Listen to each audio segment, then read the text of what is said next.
Depende de los días. Manolo Lama, si lo de Gilmarín lo hace Florentino, ¿sería? Pues lo mismo que lo que ha hecho Gilmarín. Mentira. Una cara. Tomás Guas, ¿lo del Español el viernes fue un paso atrás? No jugó, o sea que no puede ser ni para atrás ni uno para adelante desde luego no fue, porque fue el peor partido de la temporada en Almería. No consta, ese partido no ha existido. Palomar, ¿Camavinga, lateral izquierdo titular? En cuanto pueda, yo lo metería a través de medios centro. Y tanto. Cañizares, Gattuso, out. ¿De qué más da? Ese es el problema, ese no es problema ninguno. No debió venir, pero si se va no solventamos el problema. Miguel Rico, ¿se ha abonado el Barça al unocerismo? Por lo que se ve en los últimos 3 partidos, sí.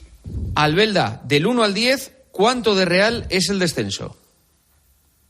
Pues, valorar un descenso del 1 al 10, un 5, yo creo que hay que poner la máxima alerta.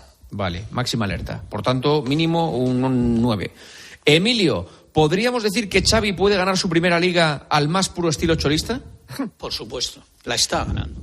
Sira, digo yo. La hija de Shakiro. Shakiro. Me gusta Shakiro. Oye, me gusta Shakiro. Shakiro es buenísimo. Sí, disimula. Anda. Muy japo. ¿Tiemblas cada vez que Mendy juega? No, pero estoy más tranquilo viendo a Camavinga ahí de lateral izquierdo. Oye, Siro, esa silla debe valer 8.000 euros, ¿no? Se la regala. No sé por qué me la regalaron. Claro, los de Twitch lo tienen todo gratis. Twitch, te digo, Antoñito. Que Bellerín hay uno. Es como Bellerín. Bellerín hay uno. Antoñito, ¿debe salir Saúl después de lo de hoy?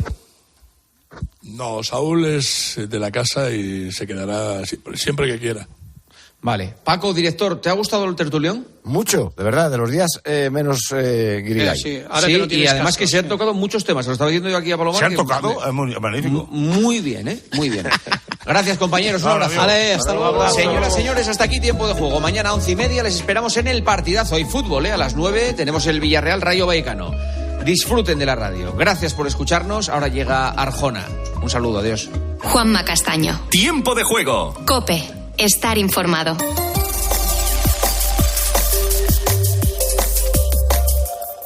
¿Tienes ganas de apostar en el próximo partido? Entra en winamax.es y aprovecha la mejor variedad de apuestas del mercado. Podrás ver las supercuotas del día y contar con las opciones del My Match y del Cash Out para hacerlo a tu manera. Winamax, no esperes más. La emoción a un solo clic.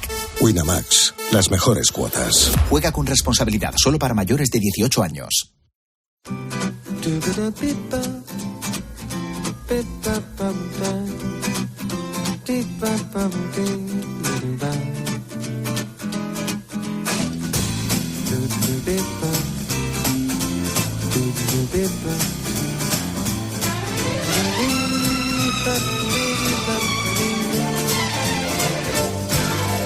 Hola, buenas noches y bienvenidos. Semana del 30 de enero al 5 de febrero. Nos hemos zampado el mes de enero, el primer mes del año 2023.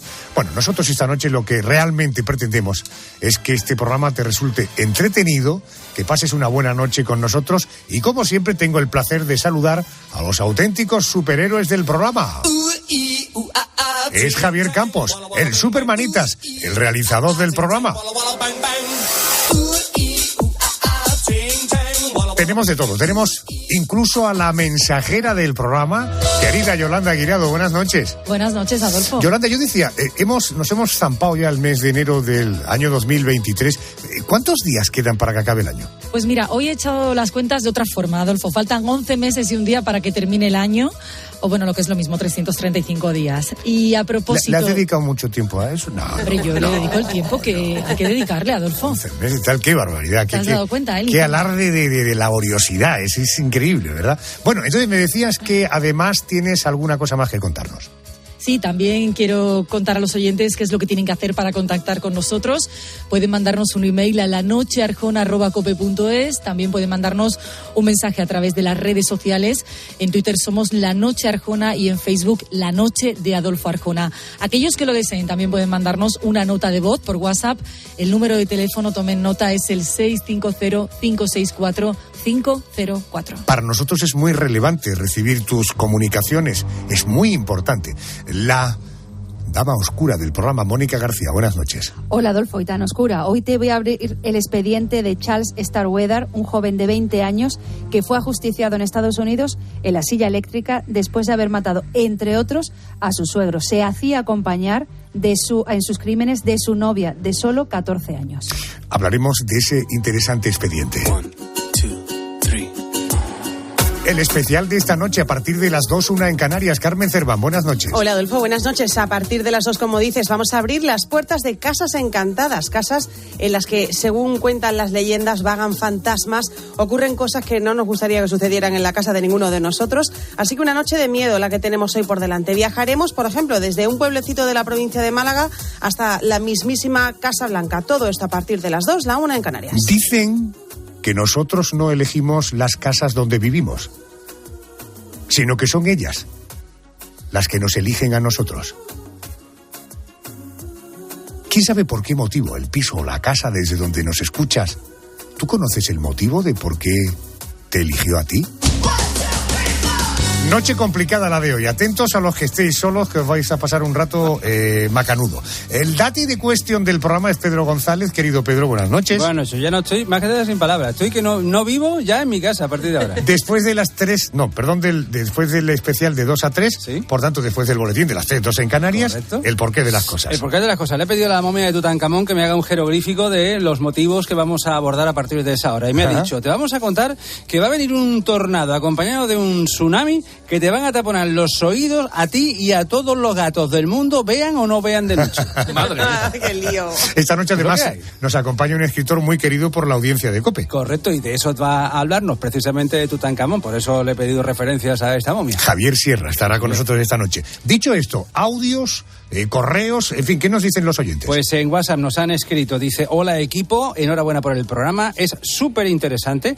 En el último programa se quedó en volver a tratar el tema gallinas y huevos y me gustaría saber por qué algunos huevos tienen 2 yemas. Un abrazo, Merche Moreno. Perfecto, pues ¿te encargas tú, Pedro, por ejemplo? Me encargo yo, que ya me encargué de la anterior cuestión relacionada con los huevos. Esa curiosidad para nosotros es un deber que debemos cumplir, por tanto, en breve seguro que en el porqué de las cosas te contaremos por qué hay huevos que tienen 2 yemas o incluso podríamos contar por qué hay huevos blancos y huevos morenos. ¿Y por qué no hay 2 yemas que tengan un huevo?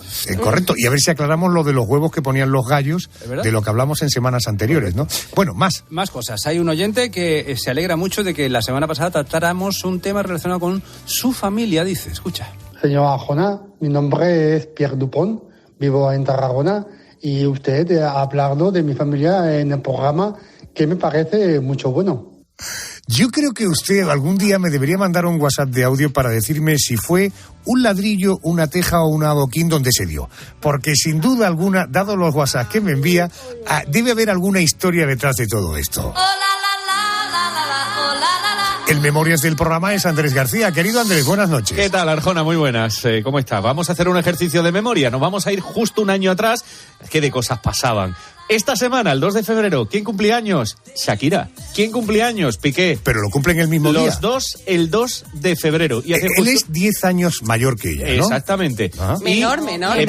Más chico. O sea, ella es 10 años mayor que él. Es una loba. Ajá, una loba. Claro. Entonces, claro, ¿qué es lo que pasa? Bueno, hace justo un año, las redes sociales, las fotos, que acaramelados, que nos queremos. Y fíjatelo. Un año después. Para lo que ha dado un año, con canción incluida, ¿eh? Madre mía. ¿Cómo se les habrá pasado el tiempo a ellos? ¿Muy rápido o muy lento? En todo caso, supongo que eso es solo parte del menú de la memoria que vamos a hacer. Es solo una muestra del menú. Perfecto. Chicos y chicas, a los ordeñadores, nosotros aquí en la antena, agárrate que vienen curvas. Esta es una semana que en la historia de la crónica negra se escribió un escalofriante suceso.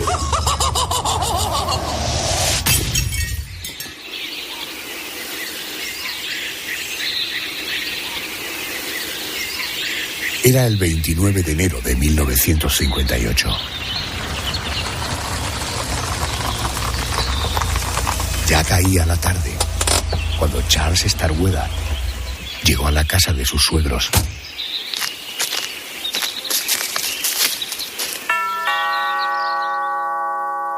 El matrimonio Fugate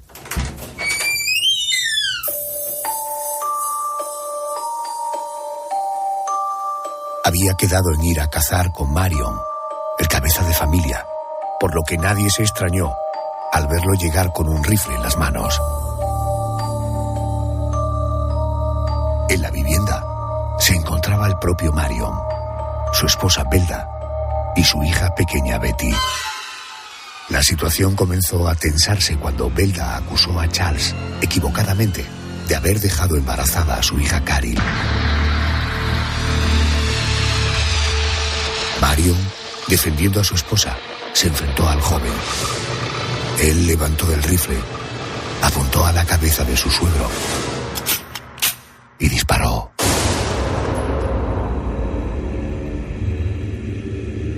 Belda, espantada por lo que acababa de ocurrir, se abalanzó cuchillo en mano contra el asesino. Charles le dio 2 disparos en el pecho y después, cuando yacía en el suelo, la remató golpeándola en el cráneo con la culata de su rifle. La pequeña Betty no corrió mejor suerte. Al escucharla gritar, Charles Starkweather la apuñaló en el cuello y la dejó morir desangrada. Después, envolvió los cuerpos en sábanas y los escondió en diferentes lugares de la casa. Limpió la sangre y perfumó las habitaciones.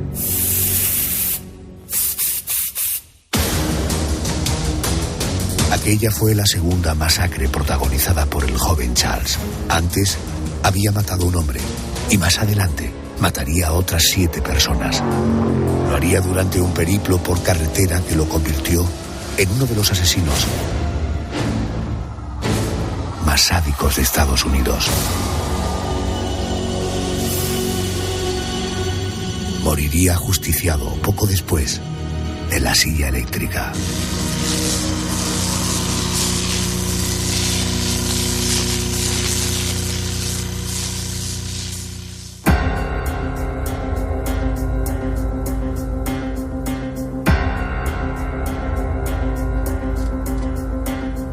Se acaban de cumplir 65 años de los asesinatos de la familia Fugate. La crónica negra de esta noche planteó en su momento un gran dilema. El protagonista de esta historia, este asesino relámpago como lo llegaron a apodar, era un adolescente que ni siquiera había cumplido los 20 años y se hacía acompañar por su novia, de solo 14. Vamos a hablar con alguien que nos va a ayudar a entender esta, trágica historia, este expediente que abrimos esta noche. Es Alberto Frutos, autor de En la escena del crimen, de la editorial Larousse. Querido Alberto, buenas noches y bienvenido. Buenas noches, Adolfo. ¿Cuándo comete su primer asesinato y por qué lo hace? Bien, su primer asesinato lo cometió el 1 de diciembre de 1957 y su víctima fue el empleado de una estación de servicio que sencillamente se había negado a cobrarle con tarjeta de crédito el día antes. Charles volvió a la tarde siguiente y pareció actuar con total normalidad. Le compró tabaco y unos chicles, pero en un momento dado irrumpió de nuevo en la gasolinera con una escopeta y lo secuestró. Se lo llevó en su coche y cuando se alejaron a una distancia prudencial lo mató a tiros. Ese asesinato, desgraciadamente, quedó sin resolver, lo que permitió que Starkweather se pudiera seguir matando en las semanas siguientes. A partir de ahí, lo siguiente sería un triple asesinato, como el que hemos narrado. Se trataba de la familia compuesta por Marion, su mujer Belda, la pequeña Betty Jean. Hablamos de la familia de su propia novia. ¿Qué hace con los cuerpos? ¿Cómo actúa para escapar de la justicia? Sí, efectivamente, como habéis expuesto, no habían pasado ni siquiera 2 meses desde ese tremendo bautismo de fuego, cuando tuvo una aparente discusión con su familia política, con los padres de su novia, y como habéis contado, los escondió en diferentes partes de la casa, enterró también los cadáveres en el jardín de la casa de su novia, y durante 6 días, tanto ella como él compartieron, digamos, ese tétrico espacio con los cuerpos. Naturalmente la policía no investigó esas desapariciones porque cuando algún vecino se presentaba en casa, la chica ponía cualquier excusa para justificar su ausencia, decía que estaban enfermos, por ejemplo, mientras su novio, dicen, con el dedo en el gatillo del rifle esperaba agazapado detrás de la puerta. Por fin, parece ser que la abuela, inquieta por la falta de noticias, se puso en contacto con la policía de Lincoln, pero cuando los agentes se presentaron en la casa, la pareja ya había volado del nido. Y fue entonces cuando empezó, también como habéis dicho, esa macabra huida hacia ninguna parte entre los estados de Nebraska y Wyoming. Alberto, una curiosidad. ¿La novia de Charles sabía realmente que había matado a su propia familia? Es decir, ¿se marcha voluntariamente con él o de alguna manera es engañada u obligada? Bueno, eso es una pregunta de verdad es que muy compleja, ¿no? A juzgar por el desarrollo del caso, uno tendería a pensar que ella sí conocía perfectamente lo que había sucedido. Resulta, cuando menos sorprendente, que en esas circunstancias se pusiera del lado de Charles, pero existen dudas razonables. Al final, yo creo que todo depende de lo que nosotros, como espectadores mudos de la tragedia, creamos en la palabra de la chica o no. Salió un libro hace unos años que se llama The 12th Victim, que claramente toma partido por ella, la víctima número 12 en español. La tesis se basa en la declaración de ella y sostiene que Carrie Lam fue tomada como rehén por su novio y que no supo hasta más tarde que éste había liquidado a su familia. Desde luego no es lo que entendió la justicia entonces, que la condenó a cadena perpetua. Y luego hay una historia muy emocionante a este respecto, la del abogado defensor de la chica, John MacArthur, que siempre creyó en la inocencia de su defendida y sin cobrar ni un centavo se enfrentó al sistema legal de Nebraska hasta que Carrie Lam recobró la libertad, no ya esa condena perpetua que tenía, sino tras pasar 17 años entre rejas. Yo creo que hoy en día hay una corriente revisionista de este caso que parece exonerar a la chica de culpa, aunque la opinión pública americana desde luego no pone la mano en el fuego por ella. Porque ¿por qué si era inocente no trató de huir en algún momento? Abordaremos ese asunto en unos minutos. A partir de aquellos asesinatos, los asesinatos de la familia Fugate, incluso de este señor de la estación de servicio, que, en fin, por un asunto de pedir la tarjeta y supongo que algún tipo de tensión, también fue una víctima de este desequilibrado. Me dices que se van y por el camino, en estos viajes por estos estados, en los Estados Unidos, continúan sembrando la muerte. ¿Qué pasó? ¿Quiénes serían sus siguientes víctimas? Sí, efectivamente, fue un suma y sigue. Llevamos 4 asesinatos, los 3 de la familia de su novia y el del empleado de la gasolinera, y quedan todavía 7 más. Y en resumidas cuentas, os lo cuento. Charles acaba primero con la vida de un amigo de sus padres, que vivía en una granja del mismo estado de Nebraska, al que mató sin ninguna razón, como a todos los demás. Luego mata a una pareja de adolescentes que se detuvo a echarles una mano cuando su coche se quedó atascado en el barro. El chico tenía 17 años y ella 16, una edad muy parecida a la de los asesinos. Luego mata a un matrimonio de acomodados ciudadanos y a su criada, a los que asaltaron en su mansión, solo porque Charles se empeñó en ver cómo vivían los ricos. Y finalmente, el último fue un vendedor ambulante de zapatos, a quien trató de robar el coche para huir, una vez que las fuerzas del orden ya les estaban pisando los talones. Porque hay que reconocer que hasta la muerte del empresario y su familia, la policía se mostró bastante inoperante. Cuando fueron Charles Starkweather y su novia Carrie Lam detenidos, ¿y qué pasó con ellos a partir de ese momento? Porque me has dicho que ella fue condenada a cadena perpetua y él supongo que fue condenado a pena de muerte, ¿no?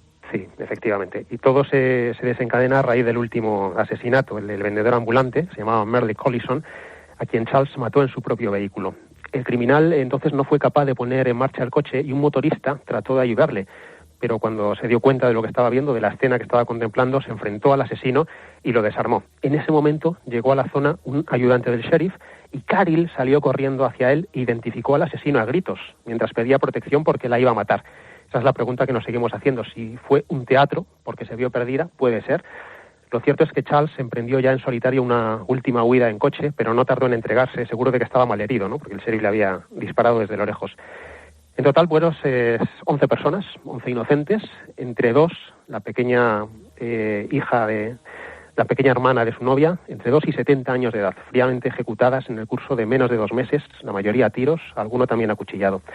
El juicio se celebró ese mismo año, con jurado popular. Al principio el joven se imputó todos los crímenes, pero más tarde confesó que Carrie había cooperado con él en algunos. Y finalmente, el 19 de diciembre de ese mismo año, el juez leyó la sentencia condenatoria en ambos casos. El criminal, como habéis dicho, murió electrocutado en la silla eléctrica el 25 de junio de 1959 y su novia efectivamente fue condenada a cadena perpetua, pero pudo salir de la cárcel en 1976. Ella sigue viva. Ahora tiene 79 años y sigue proclamando su inocencia. En julio cumplirá 80 años.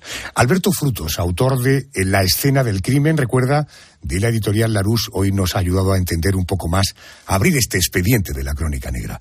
Alberto, gracias por atenderme. Buenas noches. Muchísimas gracias a vosotros, Álvaro. Carrie Lam Fugate, de 14 años, siempre negó que hubiera participado ni que fuera cómplice de aquellos asesinatos. Pero lo cierto es que no la creyeron, porque tuvo la oportunidad de escapar de su novio y nunca lo hizo. Al margen de si fue o no realmente cómplice, quiero entender cómo alguien te puede arrastrar, cómo alguien se puede dejar arrastrar en un momento dado, y más cuando hablamos de asesinatos. Para ello voy a un experto, ni más ni menos que a hablar con Vicente Garrido, catedrático de Criminología de la Universidad de Valencia. Profesor, muy buenas noches, bienvenido a la COPE.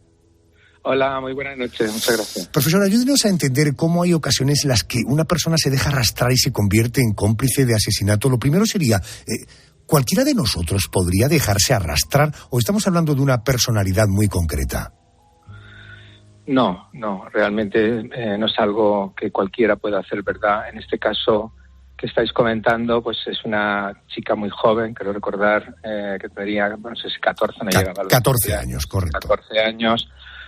Es una chica pues que realmente todavía es una niña. Hay que recordar que, aunque esto pues no todo el mundo lo entiende, que la personalidad no se acaba de conformar hasta pasado los 20. El sistema nervioso sigue madurando y lo que alguien puede hacer a los 14, a los 15, a los 16 años, pues con unos años más quizá no haría. Entonces estamos hablando de una chica que probablemente estaba desde el punto de vista vital pues con valores poco desarrollados, no muy inteligente, que de pronto se encuentra pues siendo un poco la princesa de alguien que parece muy arrojado. Él era muy admirador de James Dean y bueno, pues se encuentra en una vorágine. Yo creo que ella se siente tratada de manera especial, enamorada, y dentro de su inconsciencia pues se deja arrastrar a lo que es esa huida continua y frenética de asesinatos.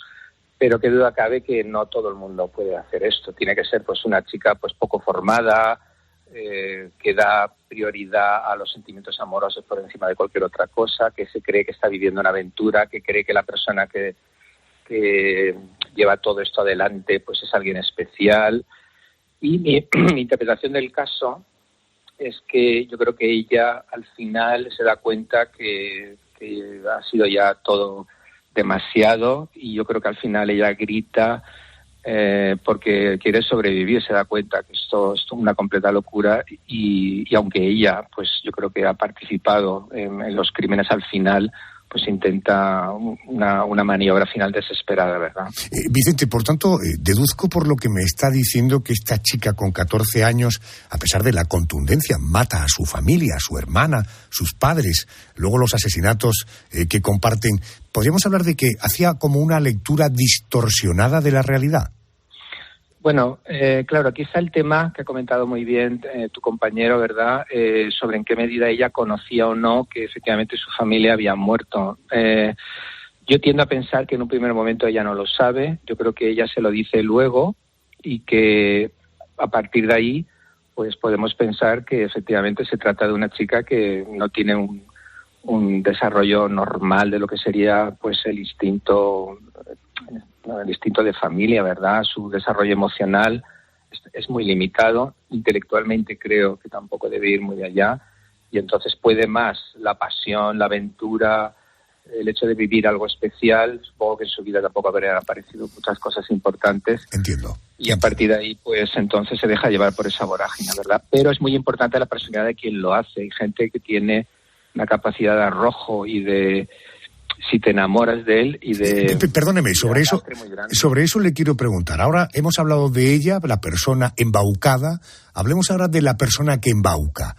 ¿Cualquiera de nosotros puede engatusar, embaucar a un conocido? ¿O eso también responde a una personalidad concreta? No, efectivamente tienes que ser un psicópata, ¿verdad? Hay un caso parecido, el de Ian Brady y Maya Hanley, que fue una pareja en los años 60 en Inglaterra, que se llamaba Los asesinos de los páramos, en la que él era un era una persona pues con ideas muy claras acerca de la superioridad que él tenía, una persona enormemente narcisista, bien parecido, una persona, aunque no tenía grados escolares importantes, pero sí que era muy cultivado, y a una chica pues que trabajaba en una tienda, pues la convenció para asesinar a niños, ¿verdad? No recuerdo ahora, pero creo que fueron 5 niños los que... Y ella actuó de manera de cebo, ¿verdad? Iban con una furgoneta, con un coche, ella fingía pues alguna excusa, conseguía que los niños subieran al coche y luego posteriormente los mataban y los enterraban en los páramos, por eso también se llamó el asesino de los páramos. No, este tipo de personalidad son psicópatas que en un momento determinado pues deciden emprender ese tipo de actividad. Por desgracia es muy difícil de predecir porque salvo que anteriormente hayan tenido antecedentes penales, hayan tenido conflictos con la ley, etcétera, pues no hay manera de saberlo, la verdad. Vicente Garrido está al frente de la Cátedra de Criminología de la Universidad de Valencia, por lo tanto es el catedrático de Criminología de esta universidad. Profesor Garrido, gracias por atenderme y muy buenas noches. Gracias. Un placer, buenas noches. Gracias, señor, muy buenas noches. Fíjate que el otro día me decía alguien, la crónica negra que haces cada semana, qué cosas, qué horror, ¿verdad? Que como incluso llamando mi atención sobre que en algunos casos parece que es ciencia ficción. Fíjate tú si yo te cuento dentro de 20 años que un tipo de 20 y pocos llega a un pueblo como Algeciras y con una katana asesina a un sacristán, hiere a un sacerdote, hiere a otras personas, se mete en la iglesia a gritos rezando en árabe.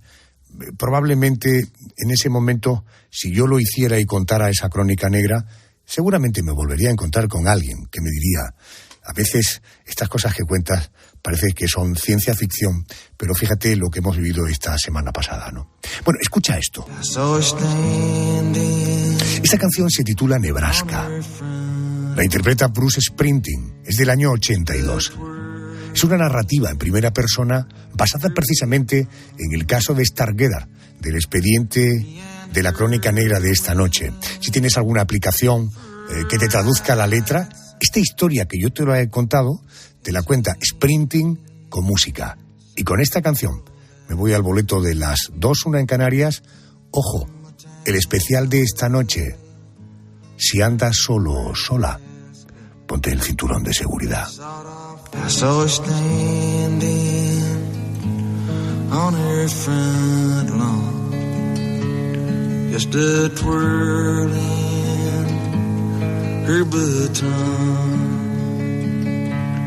Me and her went for a ride, and 10 innocent people died.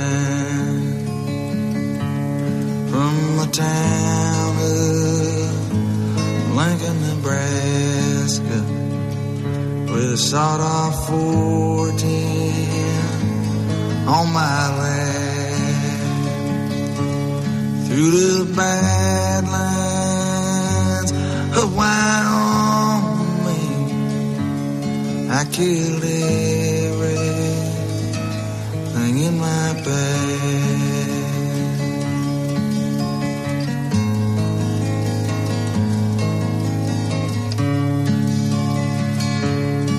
Can't say that I'm sorry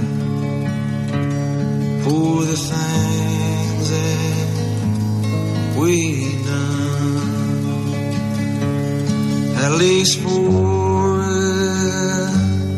little while, sir. Me and her, we had us some fun. Now the jury brought in a guilty verdict, and the judge sentenced me to death. Midnight in prison storeroom, with leather straps across my chest. Sheriff, when the man was that sweet. Par o impar, rojo o negro, low and play o low and play. Ven y siente la emoción de la ruleta en directo con crupieres reales sin moverte de casa. Regístrate en lpcasino.es y deja que la suerte haga el resto. Rápido, seguro y fiable. Dale al play con lpcasino.es. Solo para mayores de 18 años. Juega con responsabilidad.